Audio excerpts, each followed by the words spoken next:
kita juga Bapak Guru kita ya.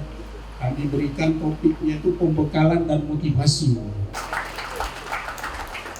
Jurusan sipil, alhamdulillah masih kuat berada di sini. Terima kasih sudah hadir dan semangat kalian sudah diterima jadi mahasiswa baru. Apapun jalur kalian tempuh, sekarang kalian jadi satu tim, jadi mahasiswa Fakultas Teknik jurusan sipil.